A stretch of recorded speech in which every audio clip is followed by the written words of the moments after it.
이 GP와 세계 경제 시간을 통해서 글로벌 시장이라든가 각종 지표들, 이 거시적인 시각에서 넓게 보는 흐름을 좀 짚어드리고 있는데요. 나무보다는 좀 숲을 보는 방법들을 이 시간 통해서 많이 알려드리고 있습니다. 자, 오늘은요, 어제 코스피가 강한 저항선으로 느껴졌던 1900선을 뚫어냈습니다. 지금 시점이 상당히 중요하다고 할 수 있겠는데요. BS투자증권 투자전략부 홍순표 부장님께 좀 자세히 여쭤보겠습니다. 부장님, 안녕하십니까? 네, 안녕하세요. 예. 역시 이제 1900포인트 올라섰고, 그 이후에 지금 흐름을 이어가거나 아니면 다시 내려가거나 하는 부분에 있어서는 역시 수급이 뒷받침돼야 될 텐데요. 수급 주체라고 할 수 있는 외국인과 기관 하나씩 자세히 여쭤보고 싶습니다. 먼저 국내 기관 부분인데요. 그 흐름 어떻게 짚어주시겠습니까? 예. 일단 어제 규모가 줄기는 했지만 어제까지 3영업일 연속해서 국내 기관은 순매수세를 유입시키면서 코스피 1900포인트 선 만회에 힘을 실어주는 모습을 보여주었습니다. 일단 향후 국내 기관의 추가적인 순매수 여부를 살펴보기 위해서는 국내 기관을 투신권과 또 연기금 이 두 주체로 좀 구분을 해서 살펴볼 필요가 있어 보이는데요. 우선 투신권의 경우에는 향후 국내 주식형 수익증권으로의 그 자금 유입이 둔화될 수 있다는 점, 이런 부분들을 고려한다면 매수 여력이 다소 좀 약화될 가능성을 배제할 수는 없을 전망입니다. 코스피가 6월 초에 2000포인트 선을 하향 이탈하고 1950포인트 선에 진입한 이후에 국내 주식형 수익증권으로 29영업일 연속해서 자금 유입이 이뤄졌지만 6월 25일 이후에 코스피의 반등과 함께 국내 주식형 수익증권으로의 자금 유입이 약화되면서 일단 지난주 후반에 자금이 유출되는 등 자금 유입이 현재 주춤한 그런 상태입니다. 코스피가 1550포인트에서 2200포인트에서 주의했던 지난 2009년 이후에 국내 주식형 수익증권 그 자금 유입과 투신권의 순매수 규모를 분석한 그림을 보게 되면은 코스피 1600포인트 선 이하에서 국내 주식형 수익증권의 자금 유입이 가장 많았고요. 투신권도 다른 코스피 지수대에서와 달리 일평균 순매수세를 유입시키는 모습을 보여주었습니다. 그리고 주식형 수익증권으로의 자금 유입은 현재와 같은 코스피 1800에서 1900포인트에서 두 번째로 많았고, 또 투신권은 다른 지수대에서와 달리 가장 적게 순매도했던 것으로 나타나고 있습니다. 이런 좀 경험적인 분석 결과를 고려를 한다면 코스피 1900포인트대에서는 이제부터는 좀 국내 주식형 수익증권으로의 자금 유입이 쉽지 않을 것으로 예상되기 때문에 향후 투신권의 매수 여력이 약해질 가능성에 대해서 충분히 좀 염두에 둘 필요가 있어 보입니다.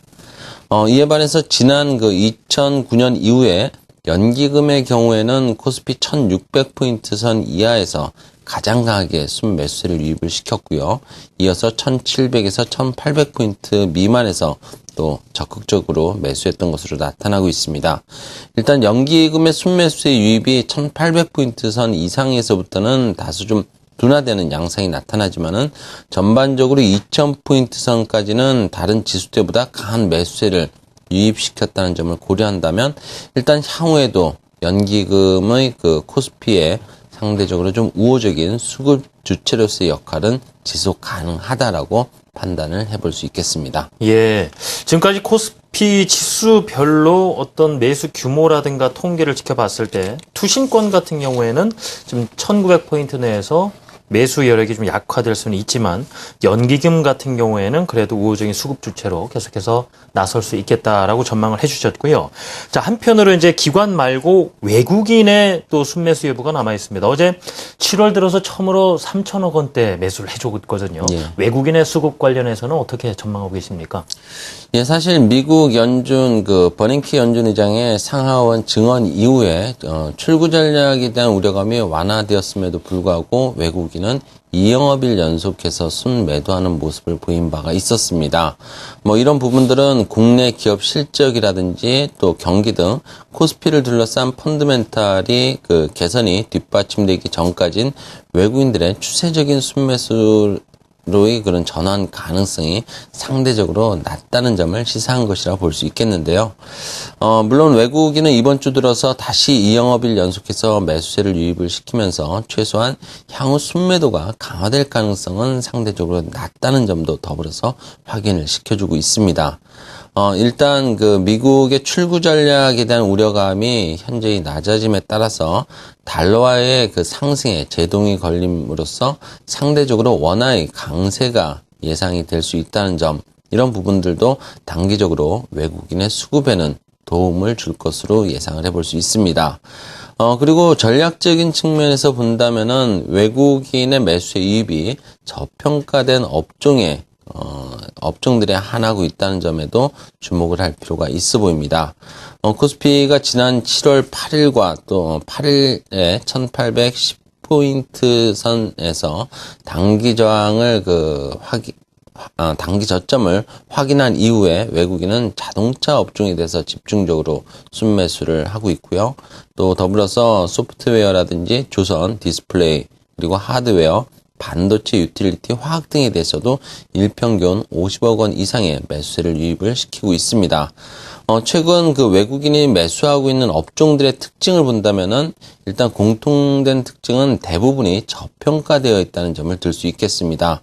외국인이 순매수하고 있는 자동차 부품, 소프트웨어, 그리고 디스플레이, 하드웨어, 반도체, 기계 등의 이런 업종들은 현재 12개월 선행 PBR과 PER이 지난 2004년 이후의 평균 수준보다도 대부분 할인되어 있다는 그런 특징을 가지고 있기 때문에 일단 외국인들의 향후 순매수세 강화 여부는 펀드멘탈을 기준으로 판단을 해봐야 되겠지만은 적어도 순매도 부분이 강화될 가능성은 낮고, 또 외국인들의 관심은 앞으로도 저평가된 업종을 중심으로 해서 매수세가 유입될 가능성을 어느 정도 염두에 둔 전략을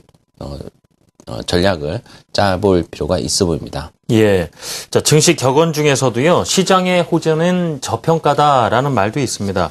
지금 실적 발표 어떤 향후 예상과 전혀 상관없이 좀 이렇게 좋은 움직임을 보이는 종목들이 있는데요. 바로 이런 부분, 워낙 저평가된 업종들로 외국인의 매수가 몰리고 있다는 부분과 연계해서 생각하시면 되겠습니다. 자, 지금까지 코스피 1900포인트에 올라선 상황에서 기관과 외국인의 수급 어떻게 될 것인가 전망을 해봤습니다. BS투자증권 투자전략부 홍순표 부장의 말씀 들어봤습니다. 부장님 감사합니다. 네, 감사합니다.